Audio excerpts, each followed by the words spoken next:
आज का हमारा टॉपिक है prevention of cruelty to animals act 1960। आज इसके बारे में डिटेल में पढ़ेंगे। सबसे पहले देखते हैं कि इसके अंदर क्या क्या चीज़ें डिस्कस करने वाले हैं हम। तो prevention of cruelty to animal act 1960 या 1960। ठीक है, सबसे पहले इसमें देखने वाले हैं हम कि इसके ऑब्जेक्ट्स क्या हैं एंड ऑब्जेक्ट्स जो है उसके साथ ही हम फंक्शंस, फीचर, बेसिकली ये ऑब्जेक्ट हो या फीचर हो या फंक्शन हो, ये सारी चीज़ें हम एक ही साथ डिस्कस करने वाले हैं, एक ही टॉपिक के अंदर डिस्कस करने वाले हैं। देन उसके बाद हम आएंगे what is cruelty, what is cruelty according to this act. ठीक है, फिर उसके बाद हम देखेंगे कॉन्स्टिट्यूशन ऑफ बोर्ड। एक बोर्ड क्रिएट किया जाता है बाय सेंट्रल गवर्नमेंट। वो बोर्ड यानी कि एनिमल बोर्ड, बोर्ड का animal welfare board of India, या animal welfare board of India, AWBI। ठीक है, AWBI का कॉन्स्टिट्यूशन कैसे होता है, इसके अंदर दो चीज़ें हम पढ़ने वाली हैं। AWBI के अंदर सबसे पहले हम देखेंगे इसका कॉन्स्टिट्यूशन कैसे होता है, फिर उसके बाद हम देखेंगे कि इस बोर्ड की पावर्स क्या होती हैं। ठीक है, फिर उसके बाद का टॉपिक है हमारा object cruelty, duties of person having charge of animals,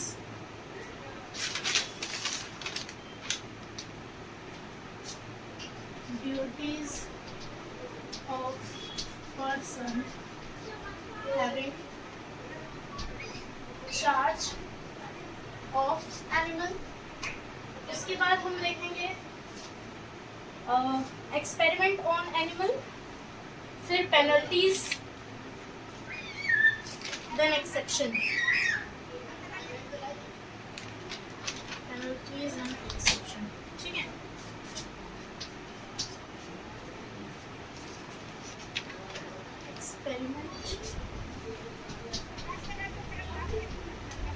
experiment में हम दो चीज डिस्कस करने वाले हैं। एक्सपेरिमेंट लीगल होता है, लीगल होता है या नहीं होता है, ये क्रुएल्टी के अंदर आता है या नहीं आता है। एक्सपेरिमेंटेशन ऑन एनिमल्स, ठीक है, पहला पार्ट वो रहेगा। दूसरा पार्ट हमारा ये रहेगा कि ड्यूरिंग एक्सपेरिमेंट्स जो भी पर्सन उस पर एक्सपेरिमेंट कर रहा है या फिर जो भी इंस्टीट्यूशन उस पर एक्सपेरिमेंट कर रहा है, उनकी क्या लायबिलिटी बनती है, उनको किस किस बातों का ध्यान रखना है। ठीक है, तो इसमें दो चीज़ आ गई है एक्सपेरिमेंट के अंदर। सबसे पहली चीज़ ये आ गई है कि एक्सपेरिमेंट जो होता है वो क्रूअल होता है या नहीं होता है, क्रुएल्टी के अंदर आता है या नहीं आता है। ठीक है, और जो भी पर्सन या इंस्टीट्यूशन उनके ऊपर एक्सपेरिमेंट करता है, उनको किन बातों का ध्यान रखना होता है। ठीक है, इसके बाद हमको देखना है लास्ट में एक्सेप्शन, उसके बाद पेनल्टी। ठीक है, तो ये हमारा सीक्वेंस हो गया। सबसे पहले ऑब्जेक्ट देखने वाले हैं हम, देन उसके बाद क्रुएल्टी क्या होती है according to this act, then उसके बाद जो बोर्ड है उसका कॉन्स्टिट्यूशन एंड उसकी power, then duties of person having ये क्या लिखा है मैंने, मुझे ही समझ नहीं आ रहा है, हैविंग चार्ज ऑफ एनिमल्स। ठीक है, फिर उसके बाद एक्सपेरिमेंट के बाद एक्सेप्शंस और उसके बाद पेनल्टी। ठीक है, तो सबसे पहले ऑब्जेक्ट्स को देख लेते हैं।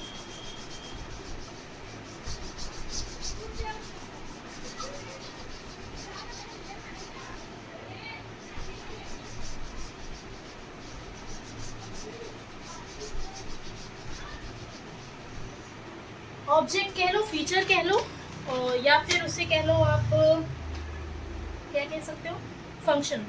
ठीक है, सारी चीज़ें एक है। सबसे पहले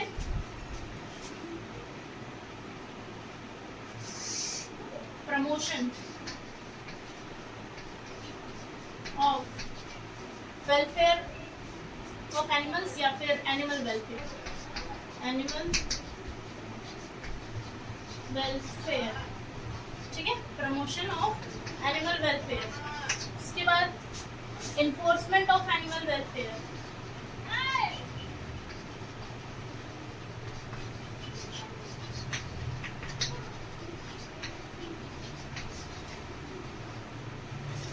उसके बाद public awareness,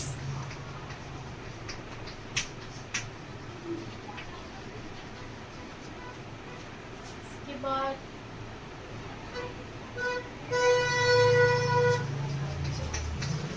prevention of animals from unnecessary pain and suffering, ठीक है। इसके बाद regulating use of animal, regulating use of animals, ठीक है। then इसके बाद advise government to advise government, ठीक है। So these are the main objectives of this act. Let us discuss it in brief, ठीक है। ये क्या है आपका, ये एक्ट है ऑफ एक्ट, ठीक है। चलो सबसे पहला आ गया प्रमोशन ऑफ एनिमल वेलफेयर। ये पढ़ने से ही समझ में आ रहा है कि एनिमल वेलफेयर का प्रमोशन बेसिकली एनिमल वेलफेयर के रिगार्डिंग आपका रूल्स बनाना हो गया, लॉज बनाने हो गए, या उनको और अगर ऑलरेडी एग्जिस्टिंग लॉज और रूल्स हैं तो उनको और इन्हेंस करना, ठीक है। उसके बाद आया इन्फोर्समेंट ऑफ एनिमल वेलफेयर। जो भी आपने लॉज वगैरह बनाए हैं तो कीप चेक कि वो जो लॉज हैं वो इन्फोर्स हो रहे हैं या नहीं हो रहे हैं, और अगर नहीं हो रहे हैं तो उनको इन्फोर्स किया जाए, इन्फोर्समेंट में लाया जाए। देन उसके बाद है पब्लिक अवेयरनेस। पब्लिक को भी अवेयर करना है कि ये जो लॉज बने हुए हैं पहले तो उनको बताना है, फिर उसके बाद ये भी बताना है कि इन चीज़ों से एनिमल को प्रॉब्लम होती है तो ये चीज़ें ना करें। इसकी जगह पे अगर आपके पास अल्टरनेटिव है तो वो अल्टरनेटिव आप उनको बताएं कि आप ये चीज़ कर सकते हैं। तो इस तरीके से पब्लिक को अवेयर करना है एनिमल क्रूएल्टी के बारे में, ठीक है। उसके बाद आता है prevention of animals from unnecessary pain and suffering. Unnecessary pain और सफरिंग से बचाना। What is unnecessary pain and suffering? Unnecessary pain and suffering का मतलब उस पर ऐसी चीज़ें यूज़ ना करना जिससे उसको तकलीफ होगी, ठीक है। जैसे कि इसके अंदर बहुत सारी चीज़ें आती हैं। अननेसेसरी पेन जो है वो हम एक टॉपिक है उसके अंदर और डिस्कस करेंगे, बट यहाँ पे मैं एक समरी दे देती हूँ कि अगर आप किसी एनिमल का स्किन निकाल रहे हैं या कोई एनिमल पड़ा हुआ है उसको आप मार रहे हैं या उसको ओवरलोड कर रहे हैं, उसको ओवर राइड कर रहे हैं, ये these are the examples of animal unnecessary pain and suffering, ठीक है। फिर उसके बाद आता है regulating use of animals. Use of animals use किया जाता है कहीं कहीं पर एनिमल्स का। किस प्रकार से यूज किया जाता है? एक लेबर की तरह उनका यूज किया जाता है। जैसे कि गधों को ईंटा ढोने के लिए यूज किया जाता है, ठीक है। और भी एनिमल्स हैं उनका, जैसे काऊ को दूध देने के लिए यूज किया जाता है, ठीक है। तो इनके यूज को लेकर के रेगुलेशन बताना कि यूज आप कर रहे हो ठीक है, लेकिन यूज में आपको अति नहीं करना है, उस चीज से उस एनिमल को प्रॉब्लम नहीं होनी चाहिए, ठीक है। उसके बाद टू एडवाइस गवर्नमेंट। किस चीज में एडवाइस करेंगे गवर्नमेंट को?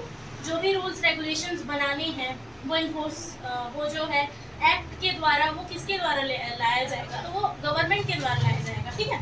तो गवर्नमेंट को एडवाइस करना ये सब मैटर्स पे ये आता है इसके अंदर।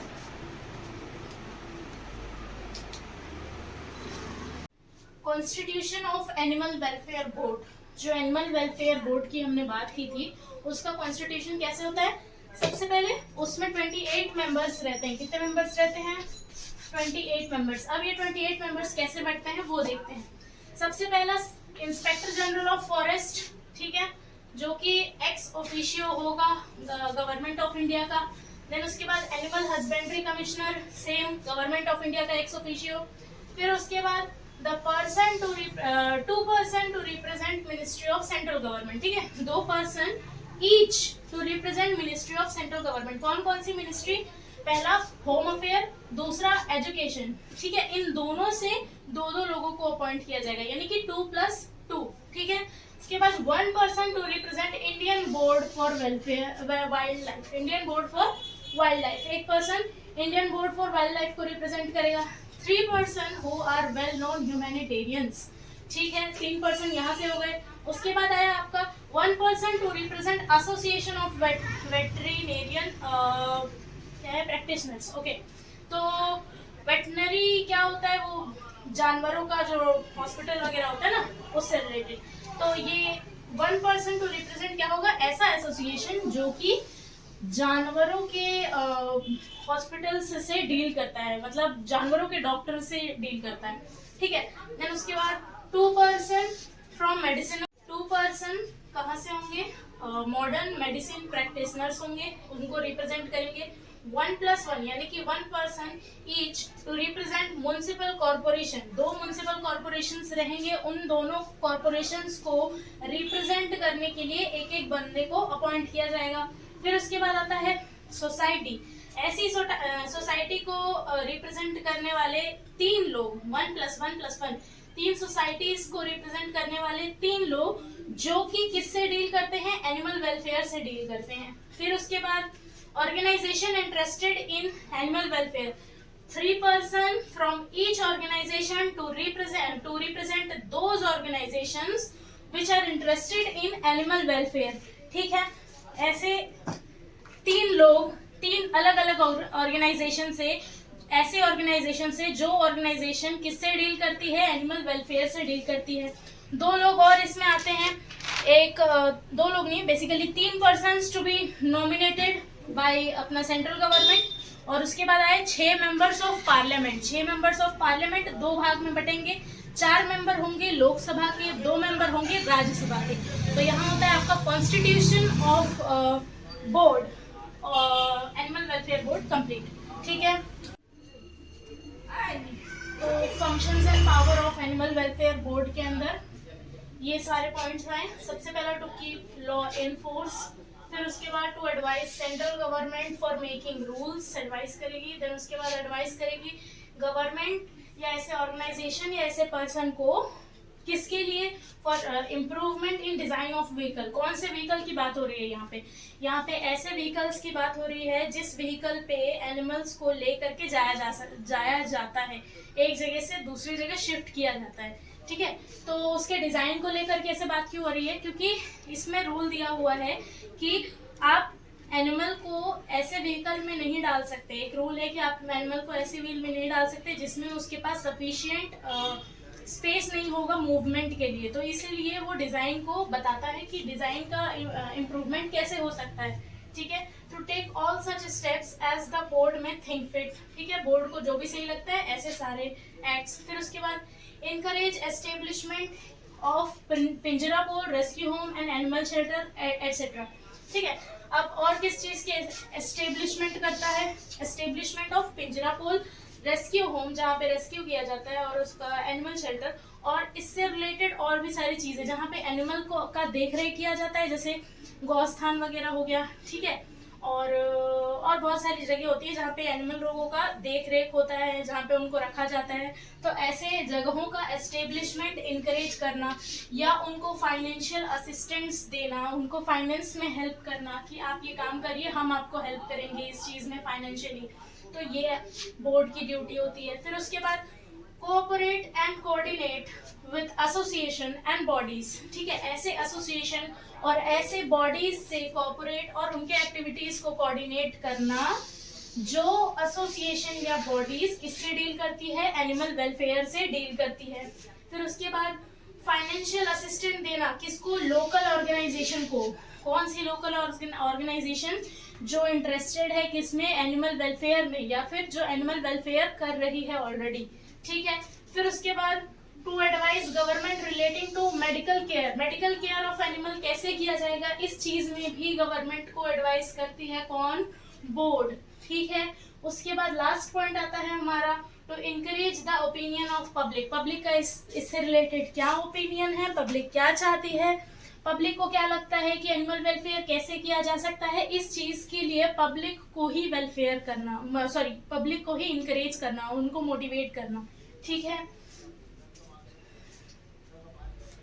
तो क्रुएल्टी का मतलब क्या होता है अकॉर्डिंग टू दिस एक्ट। सबसे पहला ट्रीटिंग एनिमल क्रुएल्टी जो है वो सेक्शन 11 में दिया हुआ है। इसके बाद अब देखते हैं कि इसमें क्या क्या चीजें दी हुई हैं।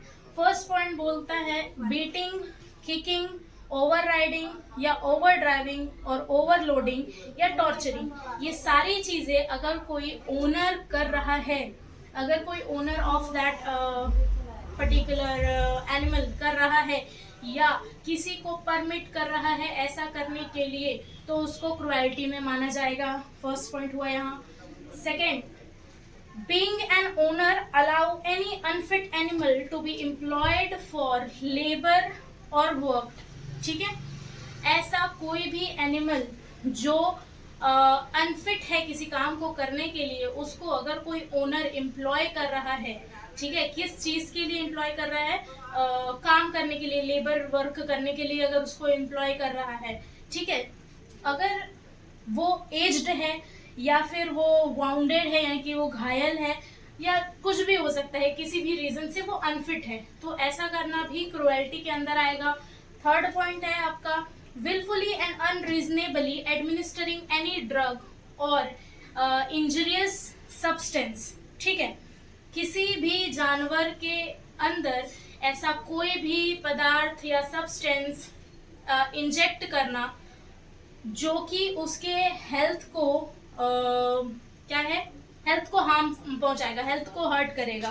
ठीक है, अब ऐसा या तो आप कर रहे हैं, यानी कि ओनर या तो वो कर रहा है या तो अटेम्प्ट कर रहा है ये कार्य करने का, दोनों ही केस में वो क्रुएल्टी के अंदर आएगा।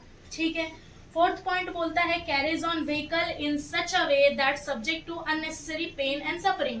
व्हीकल में जैसा मैंने बताया कि ऐसे व्हीकल में उसको लेकर के जाना जहां उसको अननेसेसरी पेन और सफरिंग को झेलना पड़ेगा। मतलब जो आप व्हीकल लेकर आए हैं उसका हाइट, विड्थ जो भी है वो उस एनिमल के हिसाब से नहीं है, वो मूव नहीं कर पा रहा है, तो ये चीज इसके अंदर आती है। फिर उसके बाद आता है keeping and confining in any cage which is insufficient. जो व्हीकल की बात हो रही थी वही यहाँ पर केज में बात हो रहा है कि अगर आप उसको ऐसे किसी भी पिंजरे में या किसी भी तरीके से कन्फाइन कर रहे हैं जहां पर उसके पास इनसफिशिएंट स्पेस है, मतलब उस केज का विड्थ, हाइट उस एनिमल के हिसाब से नहीं है, तो इसको भी किस में लिया जाएगा, क्रुएल्टी में लिया जाएगा। फिर उसके बाद आप उसको being an owner insufficient food दे रहे हैं, इनसफिशिएंट खाना दे रहे हैं, तो भी ये इसके अंदर आएगा। ठीक है, दूसरा अगर आप उसको भूखा रख रहे हैं तो भी ये क्रुएल्टी के अंदर आएगा, अगर आप उसको प्यासा रख रहे हैं तो भी ये क्रुएल्टी के अंदर आएगा। फिर उसके बाद keeping in unreasonably short and heavy chain, अगर आप उसको बांध रहे हैं, बहुत भारी चीज से बांध रहे हैं, बहुत भारी चेन से बांध रहे हैं, तो ये क्रुएल्टी के अंदर आएगा। फिर उसके बाद विलफुली सेंडिंग एन अफेक्टेड और इन्फेक्टेड एनिमल टू स्ट्रीट्स, अगर आपको पता है कि आप जिस जानवर के मालिक हैं उस जानवर की तबीयत ठीक नहीं है, यानी कि उसको इन्फेक्शन है जो किसी और एनिमल या इंसान को फैल सकता है, ये जानते हुए भी आपने उसको खुला छोड़ दिया और ऐसे जगह पर जाने दिया जहां पे वो इन्फेक्शन फैल सकता है, तो ये भी क्रुएल्टी के अंदर आएगी। फिर उसके बाद offer for sale without reasonable cause which of an animal which is suffering pain by reason of mutilation, starvation, thirst और अदर इल ट्रीटमेंट्स, ऐसे जानवर का सेल करना या किसी को ऑफर देना सेल के लिए अनरीजनेबली, जो कि ऑलरेडी दर्द में है, भूख प्यास वगैरह वगैरह की वजह से। ठीक है, फिर उसके बाद kills any animals without any reason। अब ये तो ऑब्वियस की बात है कि अगर आप किसी को मार देते हैं तो वो भी क्रुएल्टी के अंदर आएगा। फिर उसके बाद using it as a source of entertainment. Entertainment के सोर्स में कैसे यूज करते हैं, जैसे कि गाँव में देखेंगे हम लोग, दो मुर्गों को लड़ाई करने भेज दिया जाता है, ठीक है, और वो लोग लड़ते हैं, उन पे पैसे वगैरह लगते हैं, तो ये भी क्रुएल्टी के अंदर आता है। अब देखते हैं कि एक्सपेरिमेंट ऑन एनिमल क्रूअल होता है या नहीं होता है। तो देखो, एक्सपेरिमेंट जो होता है वो क्रूअल नहीं होता है जब तक इन बातों का ध्यान रखा जाता है, ठीक है। पहले तो ये देखते हैं कि एक्सपेरिमेंट के प्रकार की दी गई है, कौन कौन सी एक्सपेरिमेंट अलाउड है। अगर आप ऑपरेशन कर रहे हैं for the purpose of saving lives, ठीक है, अगर आप ऑपरेशन कर रहे हैं for the elevation for elevating suffering, अगर आप ऑपरेशन कर रहे हैं फॉर कम्बैटिंग एनी डिसीजेस, ठीक है, कोई भी डिसीज ह्यूमन बींग्स में हो, एनिमल में हो या प्लांट में हो, तीनों में, ठीक है। फिर उसके बाद आते हैं हम कि कौन सी कंडीशंस दी गई हैं जिनके अंदर आपको एक्सपेरिमेंट करना है। अगर आप इन कंडीशंस को फॉलो नहीं करते हैं तो आपको पनिशमेंट होगी इस चीज़ के लिए, ठीक है। तो ये फैक्टर्स कौन कौन से हैं, ये रूल्स कौन कौन से हैं। तो सबसे पहला बोलता है कि जो एक्सपेरिमेंट है should be done with due care and humanity. दूसरा बोलता है should be done in influence of anaesthetic, anaesthesia दे करके ही आप उसको ऑपरेशन करेंगे। फिर उसके बाद will be avoided wherever possible, ठीक है, जहाँ भी पॉसिबल है वहाँ आप उसको अवॉइड करेंगे ऑपरेशन को, एक्सपेरिमेंट को। फिर उसके बाद बड़े जानवरों, लार्ज एनिमल्स पे एक्सपेरिमेंट आपको नहीं करना है। फिर उसके बाद ऐसे एनिमल के ऐसे एनिमल नहीं, basically not done to acquire manual skill. आप सीखने के लिए ही आप किसी एनिमल को लेकर के उस पर एक्सपेरिमेंट नहीं कर सकते। फॉर एग्जाम्पल, अगर आपको डॉक्टर बनना है, ठीक है, और आपको मैनुअल स्किल्स चाहिए, इसका मतलब ये नहीं है कि हर जानवर को पकड़ के आप उसका चीर फाड़ करेंगे और फिर आप वहां से मैनुअल स्किल्स लेकर आएंगे, ठीक है। फिर उसके बाद आता है before and after experiment properly looked after. Operation या एक्सपेरिमेंट के पहले और एक्सपेरिमेंट के बाद दोनों ही टाइम पे उस जानवर का सही तरीके से ध्यान रखना। उसके बाद है जिस भी जानवर का आपने एक्सपेरिमेंट, जिस भी जानवर के ऊपर आपने एक्सपेरिमेंट किया है उसका आप रिकॉर्ड मेंटेन कर रहे हैं कि हाँ इस एनिमल के ऊपर हमने एक्सपेरिमेंट किया है वगैरह वगैरह, ठीक है। फिर उसके बाद आते हैं हम लोग, अच्छा, जो मैंने वो बताया था कि सेविंग लाइफ सेव करने के लिए एक्सपेरिमेंट कर रहे हैं, तो वो क्रुएल्टी नहीं है, ठीक है। एनिमल्स के डिसीज को या ह्यूमन बीइंग के डिसीज को या प्लांट्स की डिसीज को हटाने के लिए आप एक्सपेरिमेंट कर रहे हैं, तो वो क्रुएल्टी के अंदर नहीं आता है, ठीक है, जब तक उन बातों का ध्यान रखा जाता है जो मैंने अभी बताया, ठीक है। उसके बाद आता है एक्सेप्शंस। क्रुएल्टी एक्सेप्शंस इसके क्या है, दो एक्सेप्शंस हैं। सबसे पहला, मिलिट्री के लिए अगर आप किसी जानवर को ट्रेन कर रहे हैं और उस दौरान आप अगर किसी जानवर को थोड़ी बहुत तकलीफ दे रहे हैं तो दैट इज अलाउड, ठीक है। उसके बाद एजुकेशनल और साइंटिफिक पर्पस के लिए अगर कोई सोसाइटी अपने सोसाइटी के अंदर कोई जू वगैरह एस्टेब्लिश कर रही है ताकि वो अपने बच्चों को एजुकेशन दे सके एनिमल्स के बारे में, ठीक है, तो उस केस में ये दोनों चीजें एक्सेप्शन है। किससे रिलेटेड, किसकी एक्सेप्शन है, क्रुएल्टी ऑफ एनिमल्स, ठीक है। फिर उसके बाद आता है पेनल्टी। पेनल्टी में तीन चीजें हैं। सबसे पहला, पेनल्टी अगर आप किसी भी लॉ जो बोर्ड के द्वारा बनाया गया है उसको फॉलो नहीं कर रहे हैं, या जो रूल है वो कमेटी के द्वारा बनाया नहीं गया है उसको फॉलो नहीं कर रहे हैं, तो अगर आप एक इंडिविजुअल हैं तो आपको फाइन लगेगी 200 रुपए की। अगर आप एक इंस्टीट्यूशन है, इंस्टीट्यूशन मतलब वो जो कंपनीज वगैरह होती है ना जो एक्सपेरिमेंट करी, रिसर्च एंड डेवलपमेंट वाली कंपनीज, तो उनके ऊपर ये जो फाइन है वो फिक्स्ड नहीं है, उसमें बोला गया है कि वो अकॉर्डिंगली फाइन जो है वो चार्ज होगा, ठीक है। तो ये दो चीज हो गई, ठीक है। पर्सन के केस में, इंस्टीट्यूशन के केस में, पर्सन के केस में कितना फाइन है 200 रुपए, और इंस्टीट्यूशन के केस में कितना फाइन है अकॉर्डिंगली बस बोला है, फाइन को डिफाइन नहीं किया है कि हाँ ये पर्टिकुलर ये अमाउंट ऑफ फाइन आपको पे करना है, ठीक है। कौन से केसेस में, सबसे पहला ब्रीच ऑफ कंडीशंस, ठीक है, ब्रीच ऑफ कंडीशंस जो कि किसके द्वारा बनाए गए हैं, कमेटी के द्वारा, और ऐसे ऑर्डर्स जो कमेटी के द्वारा बनाए गए हैं, ऑर्डर्स और रूल्स दोनों का ब्रीच करना, ठीक है, ये दो कंडीशंस है, ऑर्डर्स और रूल्स दोनों का ब्रीच करना, ठीक है।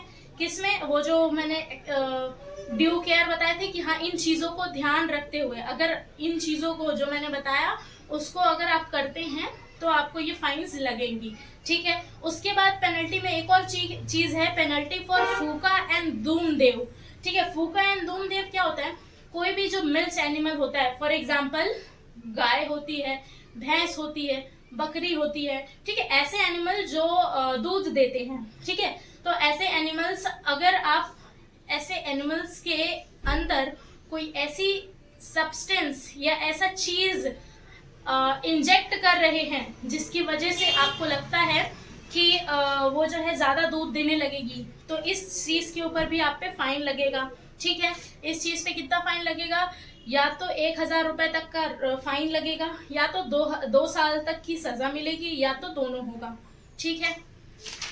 तो ये रहा हमारा prevention of cruelty to animals act 1960, यहाँ ख़त्म होता है।